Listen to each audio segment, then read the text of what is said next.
Assalamualaikum warahmatullahi wabarakatuh. Shalom, Om Swastiastu, Namo Buddhaya, salam kebajikan, salam sejahtera bagi kita semua. Di sini saya akan membuat video presentasi kami kelompok metabolisme lipid B16 dari FM22B. Dan di sini ada anggota kelompok kami, yaitu saya sendiri, Najma Padlatunisa, dan Narsi Sri Lestari. Materi yang pertama akan disampaikan oleh Narsi. Definisi lipid. Lipid merupakan senyawa biomolekul tidak larut air yang disusun oleh unsur karbon C, hidrogena, dan oksigen.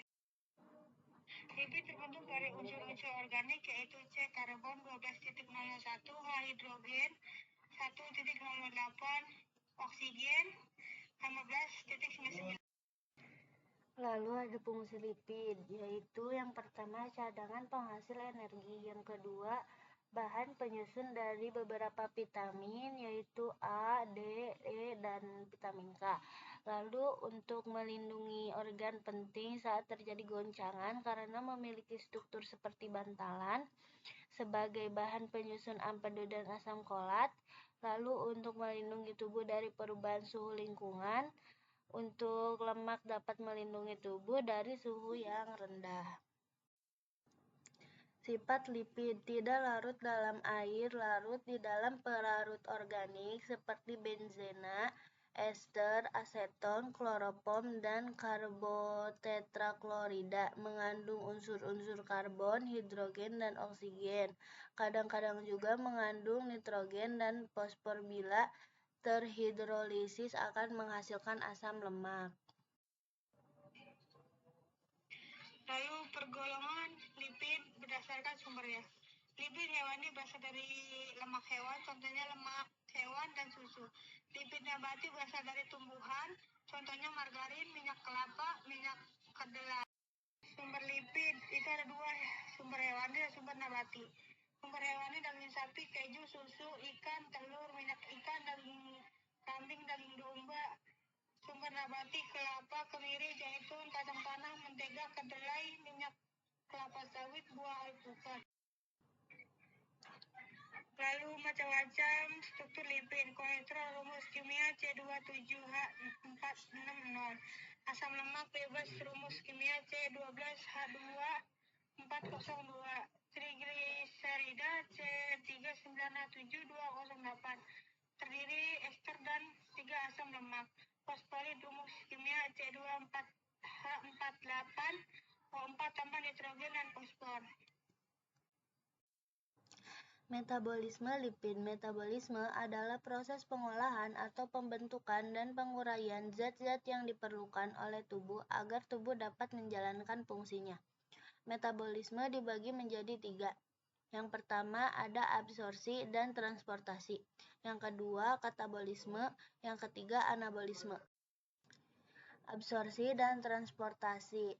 Contohnya keju, yaitu makanan besar yang dihancurkan menjadi gumpalan yang dihancurkan oleh garam ampedu, lalu menjadi molekul lemak, diuraikan lipase menjadi molekul asam lemak, lalu molekul gliserol diabsorpsi oleh jonjot usus, diubah menjadi senyawa yang diperlukan oleh jaringan, lalu dibawa darah ke jaringan atau organ, dihidrolisis lagi. Sebagian besar disimpan dalam jaringan adiposa, sisanya diekskresikan melalui ginjal H2O dan paru-paru CO2. Lalu katabolisme. Katabolisme dibagi menjadi 2. Yang pertama katabolisme gliserol. Gliserol sebagai hasil hidrolisis lipid dapat menjadi sumber energi. Gliserol ini selanjutnya masuk ke dalam jalur metabolisme karbohidrat, yaitu oksidasi asam lemak dengan adanya ATP dan koenzim A. Asam lemak diaktifkan dengan dikatalisir oleh enzim asetil CoA sintase tiokinase. Asam lemak bebas pada umumnya berupa asam lemak rantai panjang. Asam lemak rantai panjang ini akan dapat masuk ke dalam mitokondria dengan bantuan senyawa karnitin. Lalu ada anabolisme, terbagi 2, yaitu kasih lipid, 1 asam lemak bebas transport dalam bentuk berikatan dengan albumin, kolesterol, trigliserida, dan fosfolipid berikatan dengan protein hingga terbentuk lipoprotein. Organ yang terlibat dalam metabolisme lipid. Yang pertama, pada rongga mulut gigi menghasilkan lemak secara mekanis, sedangkan kelenjar air ludah menghasilkan enzim lipase yang berfungsi untuk meminimalkan ukuran lemak agar lebih halus secara kimiawi. Yang kedua, ke usus halus melalui duodenum. Pada lambung, lipid akan bercampur dengan bahan makanan lain, kemudian digiling secara mekanis melalui gerak kontraksi lambung dan secara kimiawi melalui penambahan asam lambung HCl. Lalu ada gangguan metabolisme lipid. Yang pertama, hiperlipemia disebabkan oleh jumlah lipid dan kolesterol dalam tubuh tinggi sehingga terjadi penimbunan lemak yang terjadi di dinding pembuluh darah atau arteriosklerosis. Terus yang kedua ada dislipidemia disebabkan tingginya kadar kolesterol total dalam tubuh akan terganggunya hormon dan pembentukan dinding sel.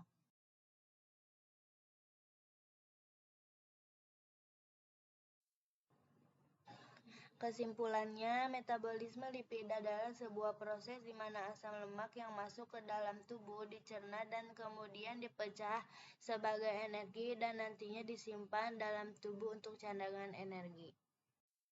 Segitu saja presentasi dari kelompok kami. Semoga bermanfaat. Jika ada salah mohon dimaafkan. Terima kasih. Assalamualaikum warahmatullahi wabarakatuh.